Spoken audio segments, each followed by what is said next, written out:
and the world. I'm turning inside out, yeah. I'm floating around in ecstasy. So don't stop me now. Don't stop me, 'cause I'm having a good time, having a good time. I'm a shooting star leaping through the sky like a tiger, defying the laws of gravity. I'm a racing car passing by like Lady Godiva. I'm gonna go, go, go. There's no stopping me. I'm burning through the sky, yeah. 200 degrees, just why they call me Mr. Fahrenheit. I'm traveling at the speed of light. I wanna make a supersonic man out of you. Don't stop me now. I'm having such a good time. I'm having a ball.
I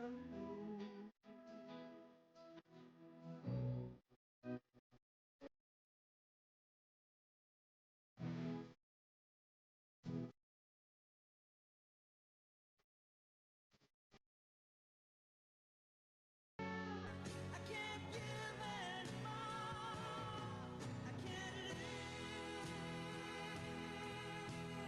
living without you. I can't live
Thank you all.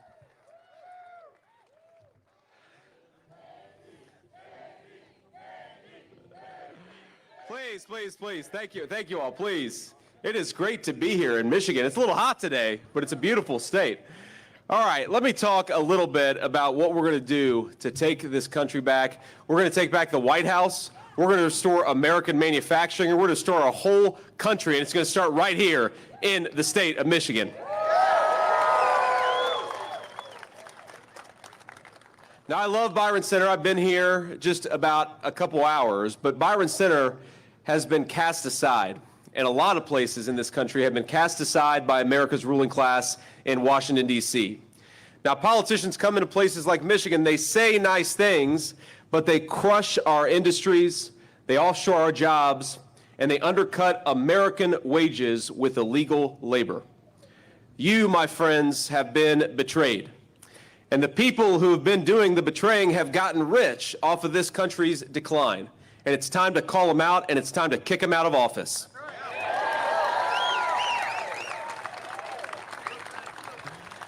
Now, when Kamala Harris raised the price of American energy, Michigan suffered, you suffered, good American jobs suffered, but you know who made a lot of money?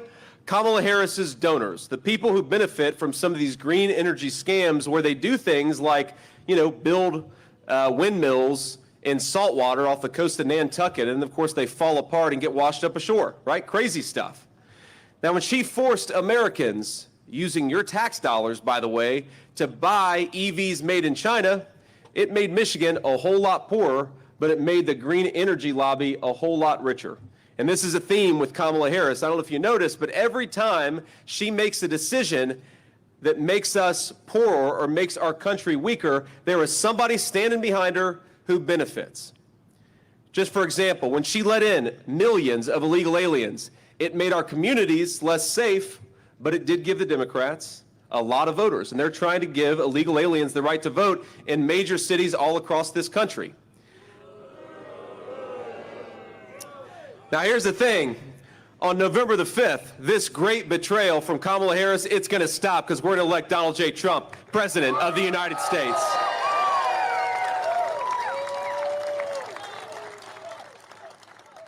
Now, I grew up in a town not all that different from Byron Center, and I watched in my own community as jobs were sent overseas. And of course, it's not just people's checkbooks that suffer when they lose a good manufacturing job or they lose a good job in any industry. I remember seeing friends whose parents never fought, but start to have their marriages unravel under financial stress from a lost job. I saw families torn apart as China built its middle class on the back of the American middle class. And as much as things were sometimes tough in my hometown, and I know sometimes it's often tough in Byron Center, I was one of the lucky ones. I managed to achieve my American dream. I managed to build a life because I had a mamaw who was tough as nails. I don't know if, thank you. She was my grandmother, she was my guardian angel, and she had a foul mouth on her. She was a good person, but she had a foul mouth on her. And I remember when I was a little kid, we were probably 5 or 6 years old, we had a lot of family in eastern Kentucky. We have any Appalachian-connected people here in Byron Center? More than a few?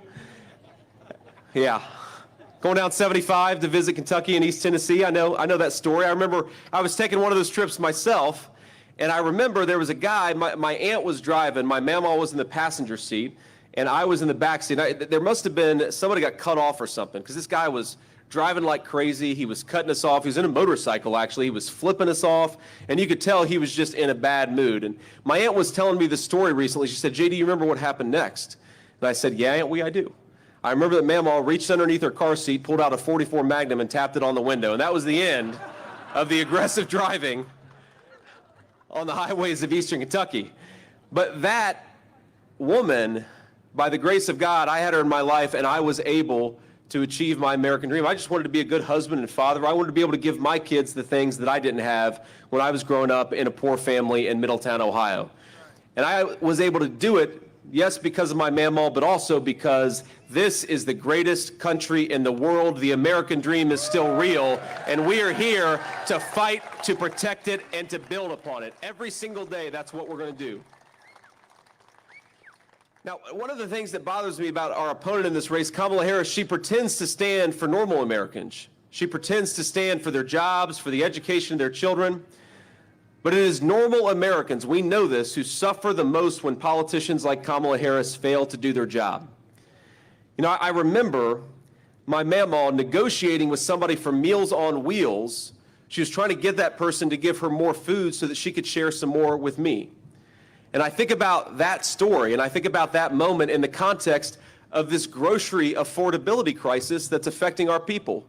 It is people like my grandmother who suffer the most when food and rent become unaffordable for normal people. And this November, we're going to turn the page, my friends, on a generation of failed leadership. We're going to make America great again, and we're going to do it by electing Donald J. Trump, President of the United States.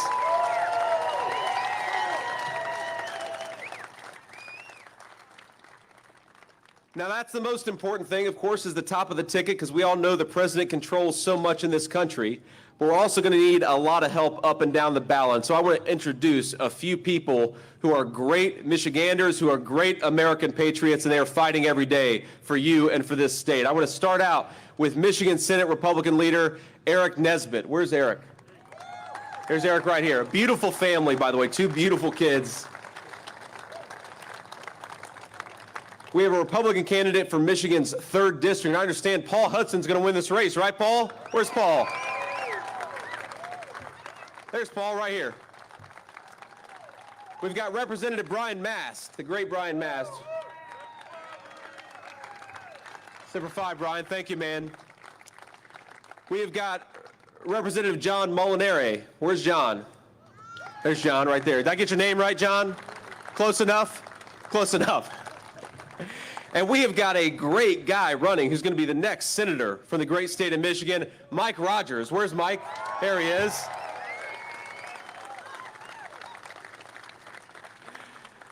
Now let's just compare the record of failure of Kamala Harris with the record of success of Donald J. Trump. President Trump created the strongest economy in history, at least within living memory of this country. Before the pandemic, in 4 years, America gained 7 million new jobs. Isn't that crazy? 7 million new jobs in just 4 years. Unemployment dropped to the lowest rate in 50 years. We lifted more than 10 million people off of welfare, and household income soared to a new record. And after losing in the previous 2 administrations, one Democrat, one Republican, we lost 60,000 American manufacturing jobs, 60,000 factories under the 2 previous administrations, and under 4 short years of President Trump's leadership, we built 12,000 new factories. That is what we can achieve when America's leaders put the citizens of America first.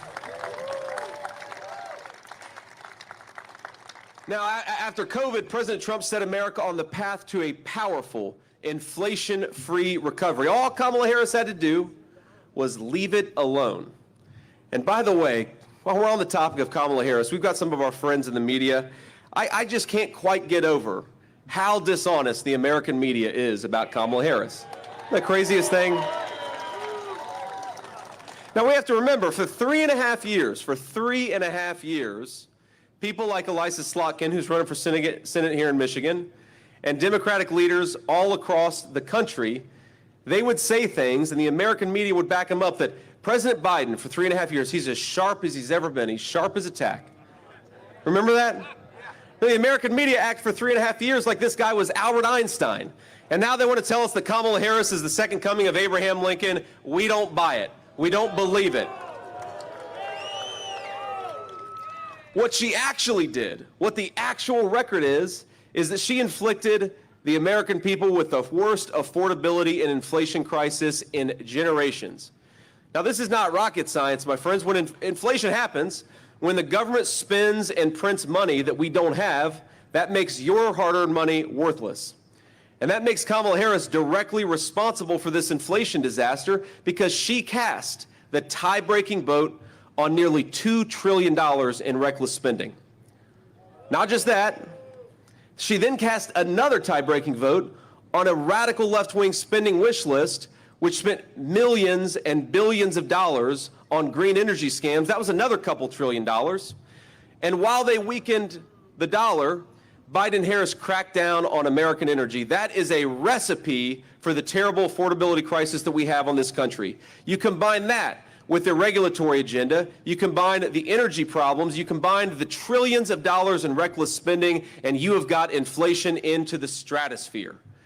Now, instead of buying energy from every dictator around the globe, which is what Kamala Harris wants to do, under President Trump, we're going to embrace a very simple principle. We're going to get American energy from American workers in American territory. We are going to drill, baby, drill.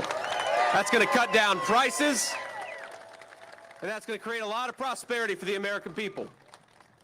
Now, Kamala Harris and her Democrat friends, they didn't just shut down American energy, print trillions of dollars, they also extended, we forget this, the economy-crushing lockdowns, and then they overran the country with tens of millions of illegal aliens. Now, you bring in 30 million people and you weaken the dollar, that is how you get the inflation crisis that we have. Now, here just in Michigan, and it's similar in Ohio, and it's similar in a lot of states across the Midwest, the average family is spending $1,000 more a month just to buy what they were buying 4 years ago. That's $12,000 a year just to live the same normal middle-class life. And have wages gone up $12,000 under Kamala Harris? No, they haven't. So I ask a very simple question. President Trump asked it just a couple of days ago. Are you better off than you were 4 years ago? Absolutely not. So let's bring Donald Trump back, right? It's that simple. So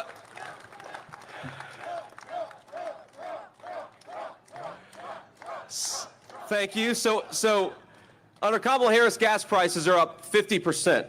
And I know we're a trucking company. You think truckers benefit when gas prices go up 50%? No. And neither do the people who depend on truckers, which is every single one of us. Housing costs have doubled. Grocery prices are up 21%. A record number of Americans are working multiple jobs. And I happen to believe in a simple principle that if you work hard and play by the rules, you ought to be able to afford a good life in the country your parents and grandparents built. Isn't that simple? Now, the housing market is the least affordable it's ever been. Mortgage rates have doubled, and that's thanks to Kamala Harris' spending policies. The average new car costs nearly $50,000 a year. And this November, my friends, we're going to send the message that Michigan chooses prosperity over poverty, and that we will never accept 4 more years of Kamala Harris. She's out of there.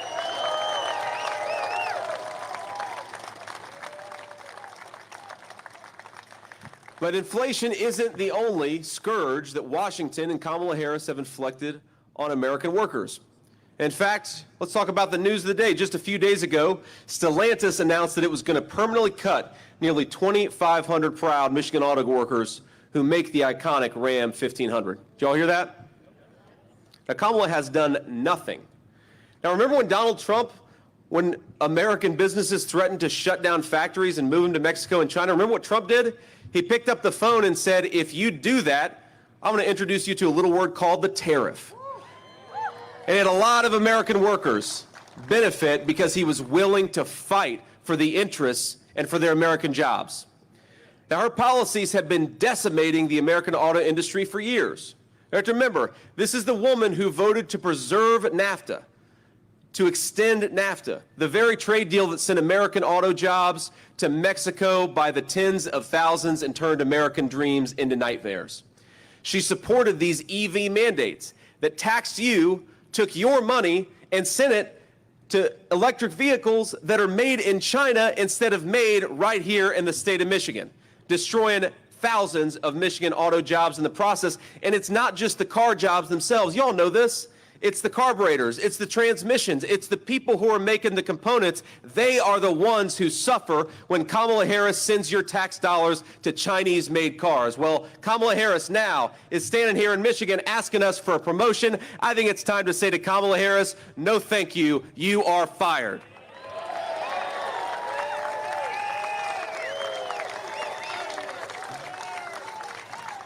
Now, even when Harris sold your jobs to the lowest bidder overseas, trashed your paychecks with unprecedented inflation, as America's border czar, she did something maybe even worse, flooding this country with millions of cheap, illegal alien laborers, stealing your jobs, depressing our wages in the process. On day one, just remember what they did. They promised they were going to do it, and then they did it. On day one, Biden and Harris suspended deportations. They stopped building the wall. I was at the wall a week ago, and you see it just laying on the ground, ready to be completed, and Kamala Harris won't let them. They reinstated catch and release, meaning that even if Border Patrol catches an illegal alien, oftentimes they get released into our country anyways. And they proposed amnesty for millions of illegal aliens. Kamala Harris turned Border Patrol into a travel agency for violent criminals and freeloaders from around the world. Now, President Trump and I have a different message. If you're in this country illegally, start packing your bags because Donald Trump is going to send you home, and he's going to do it on day one.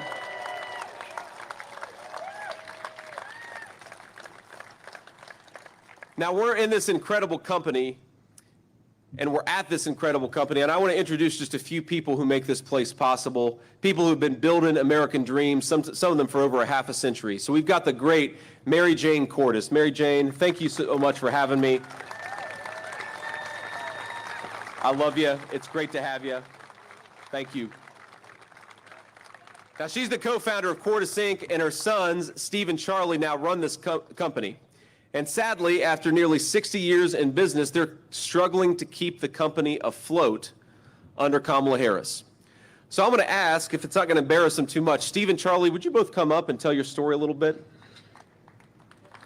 Let's welcome up Steve and Charlie Cordes, great American business leaders.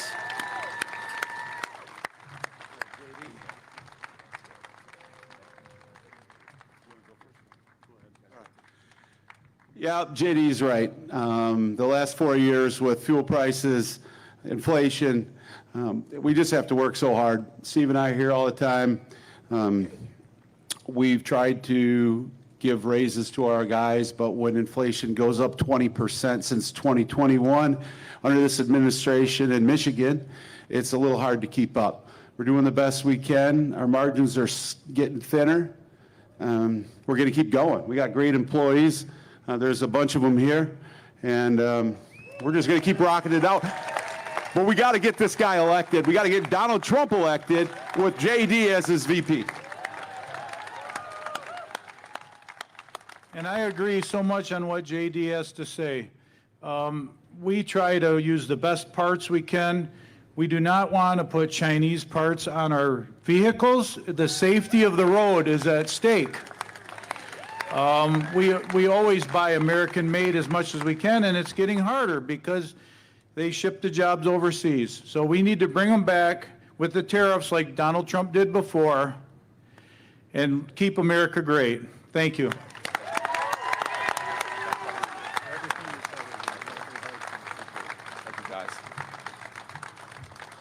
Well, I thank you all so much, and thanks so much for what you're doing. And isn't that crazy to think? You've got great American entrepreneurs who want to buy American, and it's getting harder and harder because Kamala Harris means that there's fewer and fewer things being built in this country. What a disgrace. We can do so much better. We got the best workers, the best people. We've got the best country. We just need American leaders to stop screwing it up.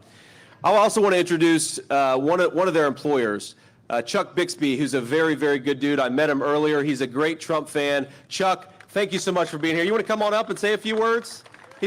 Come on, Chuck. We're going to embarrass Chuck a little bit.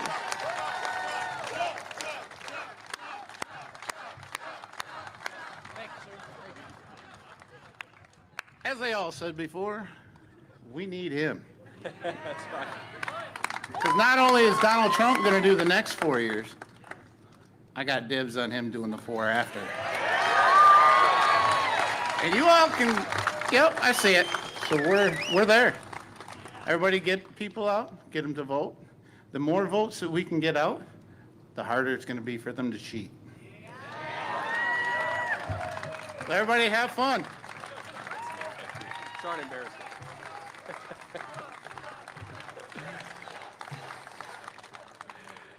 So, Chuck, I'm sorry for embarrassing you. I had to make you come up and say a few words. So let me just tell you a little story. Chuck reminds me of a lot of people that I knew growing up in Middletown, hardworking people, people who keep this country running. And it reminds me, sometimes Kamala Harris, she talks, and the Democrats talk about the old economy versus the new economy. I like to talk about the real economy versus the fake economy.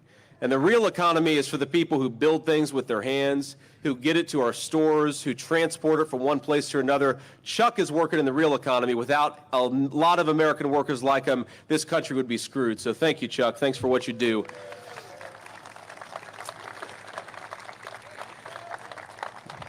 I want to leave you with just this thought, because it's a story that I've been thinking about a lot. I've been on the campaign trail as the vice presidential nominee for all of about 4 weeks, and what an honor it is. But not long ago, I met a woman on the campaign trail, and she told me a story that really stuck out to me. She is a nurse, and her husband is recently retired. They're just middle-class people raising their grandchildren for reasons she didn't explain to me, but I'm sure all of us can guess why she's raising her grandchildren.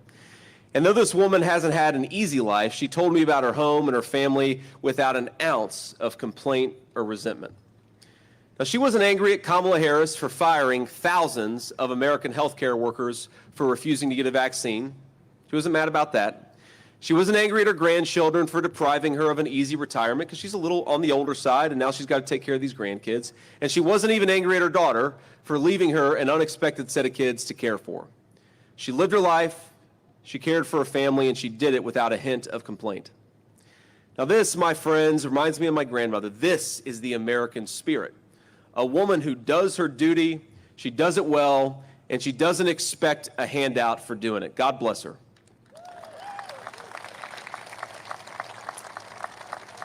But, if there wasn't any entitlement, there was a bit of sorrow. Because in a lifetime of trials and tribulations, there was one thing about this moment that frustrated her, that the price of food had gotten so high that she could no longer do steak night. Every Friday, she told me, for years, we have done steak night in our house. And I'm not talking about a steakhouse or a filet mignon, but in good times and bad, we made sure that Friday, we'd go to the grocery store, we'd get a nice steak, and make it a special occasion. That was her family tradition every single Friday. And now, she told me, it's gone. We just do hamburger. There's nothing wrong with hamburger, but it's not a steak. Grocery bills are just too high, she said. Now, her nurse's salary isn't high enough, and her husband, who's a retiree, his Social Security is just a little too small. Now, America, I think, was built on a very simple promise, that each of us would have a say in our own government, that each of us would be secure in our own property, however tiny a slice of our country we got to own. Now, the old way was that we were to be ruled by some foreign king in a faraway land. Then in America, every man and every woman is a king, and yes, if you work hard, you ought to be able to afford a steak on a Friday night for a special occasion.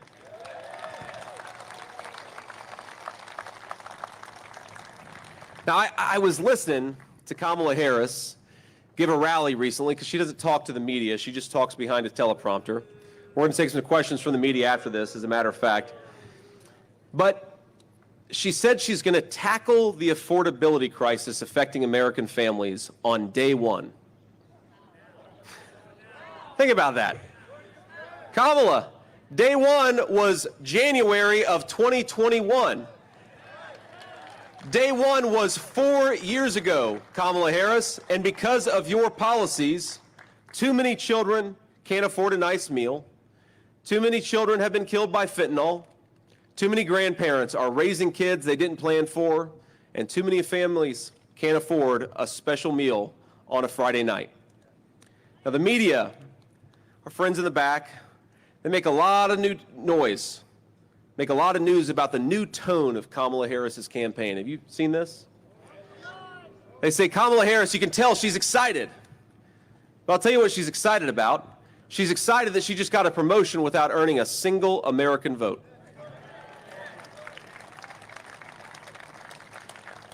She says she's having fun. But while she's having fun, Americans are suffering under her policies. When she laughs during a speech, remember that there are American families crying this very day because they cannot afford groceries. When she does these rallies and does these events and does these fake dances, remember that there are parents who lost their children to drugs or violence who will never see their children move again, much less dance again. When she tells you, and this is her new slogan, "We're not going back," remember that for 3.5 years, that is exactly what we've been doing. We've been going back to a place where Americans aren't kings in their own country, but paupers, begging their government for precious scraps of safety, security, and food. We are going back, Kamala Harris, because of you, and we're going to fire you because we want to take this country forward.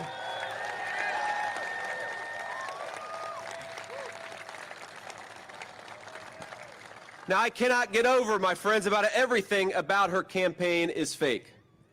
A fake joy that comes from being promoted to a new position instead of using the position you already have to do your job and make the lives of the citizens of this country better.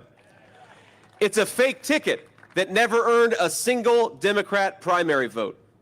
It's a fake platform that offers no specifics about how to do the people's businesses, and a fake promise to change the government, even though she's been in charge of that very government for almost 4 years and hasn't done a damn thing.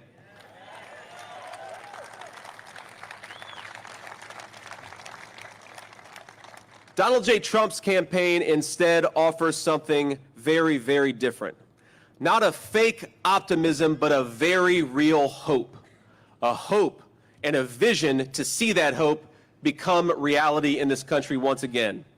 A hope that we have the best workers in the world, so we're going to stop shipping their jobs to China and build more things right here in the United States of America. A hope that if we unleash American energy and American farmers, food and energy will become affordable in this country again. A hope that if we build more homes and stop foreigners from buying the homes that we have, the American dream of home ownership is going to become real again. It is a hope that we can close the border and stop the drugs if we empower the Border Patrol and back the blue in Michigan and everywhere else.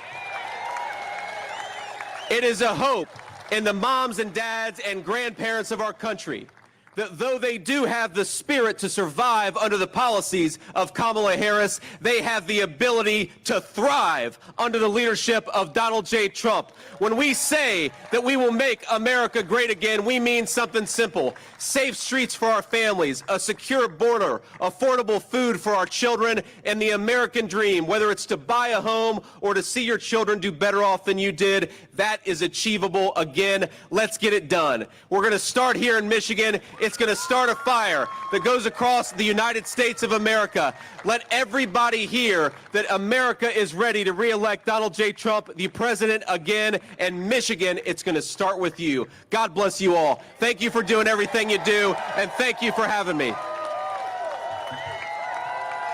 Thank you. Love that flag. Thank you, man. You guys. Love you.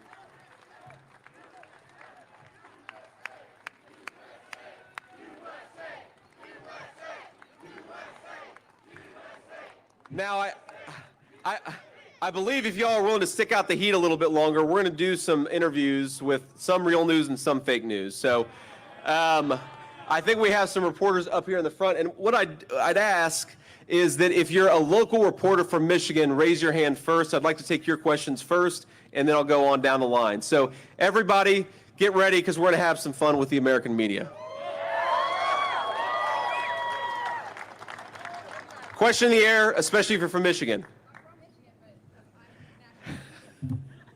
Anybody, any local reporters from Michigan? I guess maybe we got them all back here. Okay, they're on camera. Well, you'll catch on camera what I say. So we'll start with the person who's from Michigan but represents the national press.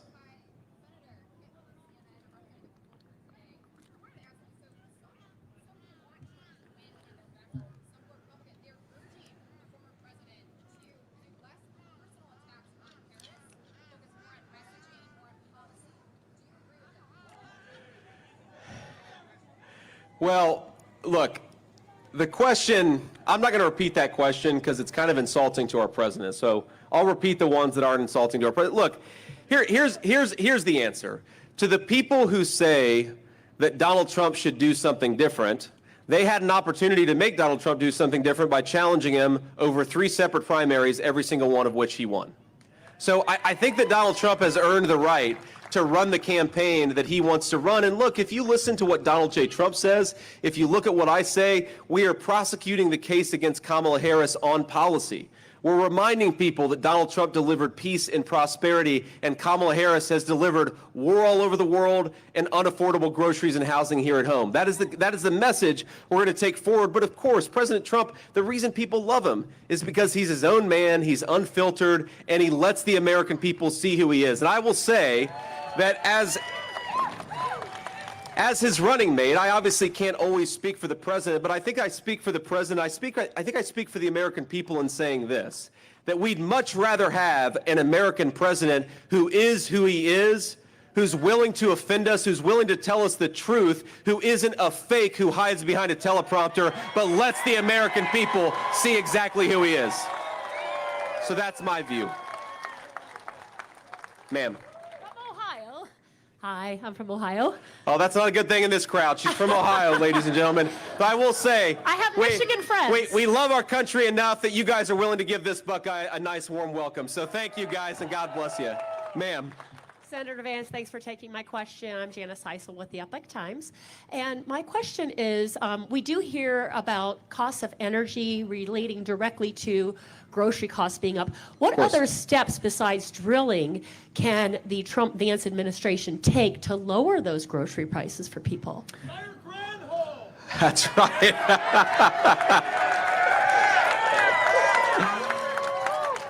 Well, the first is we're going to fire the agriculture secretary, right? She's not doing a very good job.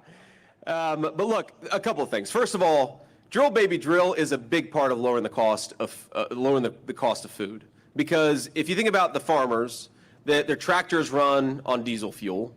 To ship the food, they got to get it to go somewhere, and that requires fuel. The fertilizer, a lot of times, comes from natural gas. If we drill baby drill and take advantage of the incredible bounty of this nation, we are going to lower food prices in a very big way for American consumers. That's just a matter of fact. But the other thing that we ought to do is stop printing trillions of dollars that we don't have and sending it to China. We should keep our money right here at home, build in America, buy in America, manufacture in America, and that gives Americans the wages necessary, but it also means that you're not printing a bunch of money, which makes our dollar more and more worthless. You do those two things, you can make food affordable again in this country. It's very simple.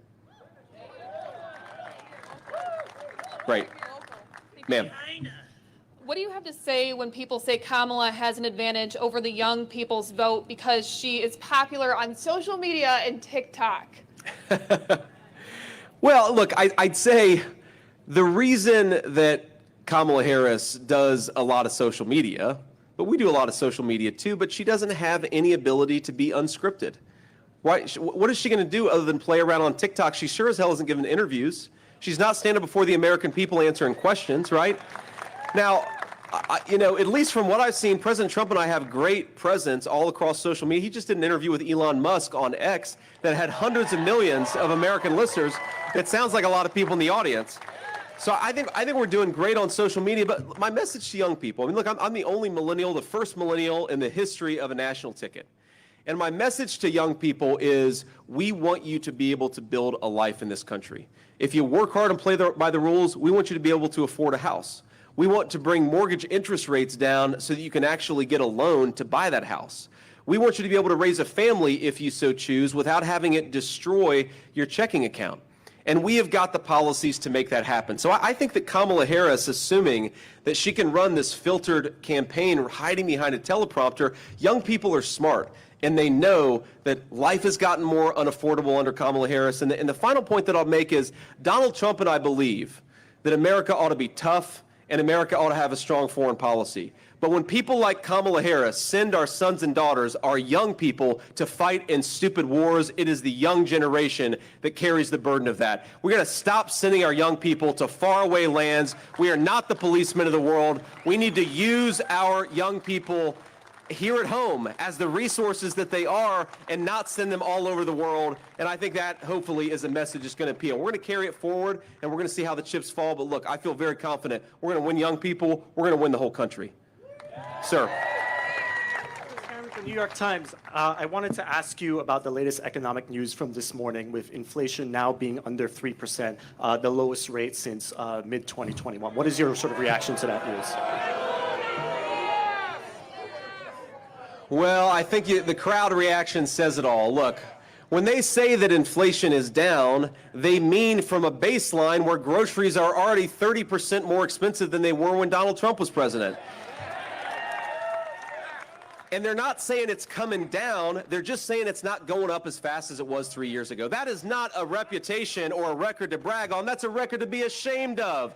Why did it take them so long to get inflation to where it is, and why are prices so high? It's because Kamala Harris failed to do her job. So if they want to go around, and this is, it's funny. Kamala Harris, on the one hand, will say, on day one, we're going to tackle the affordability crisis. And like I said earlier, Kamala Harris has been the vice president for 3.5 years. And I think, ladies and gentlemen, she's in effect been the acting president, because we all know Joe Biden isn't home. So she's been the one controlling government policy for 3.5 years. She says she wants to tackle the affordability crisis on day one. And then on the other hand, she'll say, well, we've already got inflation under control. Well, which is it, Kamala? Which is it? The simple truth is American credit card debt is getting higher. Americans are finding the basic necessities of middle-class life less affordable. Americans are becoming, especially young people, are becoming paupers in their own country. If we don't do better, our young generation, they're not going to own anything. They're not going to have anything. They're going to be renters in the country that their parents and grandparents built. Inflation is a disaster. Kamala Harris does not have a leg to stand on. Sir. Thank you, Senator. Josh Albertus with WZZM here in Grand Rapids. In the last few cycles, we've seen a lot of people, based on the results of the election here in Kent County, describe Kent County as a lot more of a battleground than it used to be when it came to the era of Jerry Ford, for example. Contextualize, to what extent you believe the campaign is trying to put resources into Kent County specifically. What kind of narrowed that down? Well, look, we love Kent County, and we think that it's going to be an important part of the election, but we think, look, the entire state of Michigan is important, right? There are areas in Michigan like Detroit where we're not going to do quite as well as we want to, but we're going to put as much resources as possible, because we believe there are a lot of voters in Detroit who want to vote for Donald Trump and J.D. Vance. We just got to get them to the polls, and we're going to work hard for every vote. We believe there are rural parts of Michigan where we're going to win by 85%, but why not make it 90%? So we're going to work hard for every single vote all across the state of Michigan. I wouldn't say any one county is more or less important. The whole state is important because, look, there is no state that perfectly exemplifies what is broken about American policy in Washington. This was one of the wealthiest states in the entire country for pretty much the entirety of the post-World War II era. This is a state that had a proud manufacturing tradition where whether you went to college or graduated from high school or did something in the middle, you could build a middle-class life so long as you worked hard and played by the rules. And then thanks to a generation of failed leadership, Michigan has seen thousands of manufacturing jobs disappear. We have got to do better. And I think the reason you see Michigan, people used to call it a blue wall state. I think Michigan is a red wall state now because people are sick of losing their livelihoods and losing their jobs, and they know Donald J. Trump is going to be good for both. And I'll take two more questions here. Yeah. Senator, yesterday on America Decides, and with CBS News, by the way, the UAW president said that Donald Trump and Elon Musk sneered at labor workers when talking about how Elon Musk fired folks looking to organize. The Teamster president, who also spoke at the RNC, called this economic terrorism. What's your reaction to the backlash that Donald Trump's getting from that interview? Well, look, I like the Teamsters president. I think he's a good guy, but I think he's wrong about this because Donald Trump was not talking about firing Michigan auto workers. He was talking about firing the employees of Twitter who use their power to censor American citizens. Those people ought to be fired. If you censor Americans from exercising their First Amendment rights, you absolutely should be fired. Donald Trump's exactly right. Now, what Donald Trump has also done more than any president in my lifetime, 60,000 factories closed in the 16 years before Trump became president. In just the 4 years that he was president, he reversed that trend and opened 12,000 factories. This is a guy who's fighting for American jobs. And my message to Sean Fain, who's the head of the UAW and stands up next to Kamala Harris and sounds like a communist, this is, trust me, I talk to a lot of UAW workers. They want a president who fights for their jobs. They want a president who will shut down this garbage at the border. They want a president who will stop sending American money to buy Chinese-made cars. American money ought to buy American cars. And UAW workers and non-union workers, we all believe in that message. That's why Donald J. Trump is going to win Michigan, and he's going to win the whole industrial Midwest. And we'll do one more question. Any other Michigan people, Taylor? Yes, sir. Josh Berry, Fox 17. Hey, Josh. WXMI Grand Rapids. All right, so we've got at least 2 good reporters here. Is that what I'm hearing? I'm rounding out the local journalists here. Look, this is a unique showing right here, taking questions from local journalists. Not necessarily, it's been unorthodox for a local rally like this. What are you hoping to show or say to voters, or is this a message to the Harris campaign, taking questions at a rally in front of people here? Look, it's a message to everybody that if you want to be the American people's vice president, you ought to answer their questions and try to earn their vote. It's really that simple.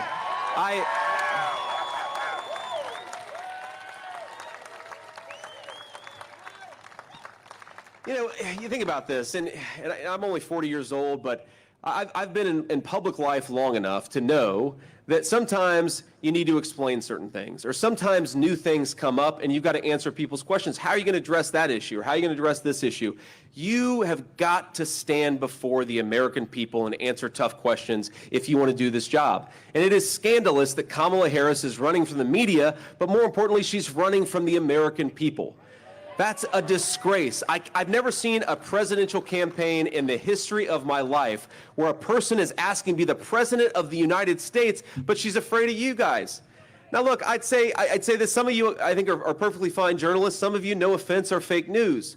But whatever your background in journalism, if you can't answer questions from the media, do you think you're going to be able to take on Vladimir Putin or Xi Jinping?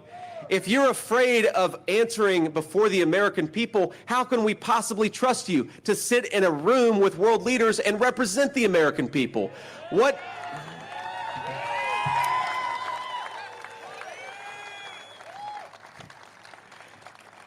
And I think what it shows is fundamentally Kamala Harris has no vision. She has no policies. Go to her website.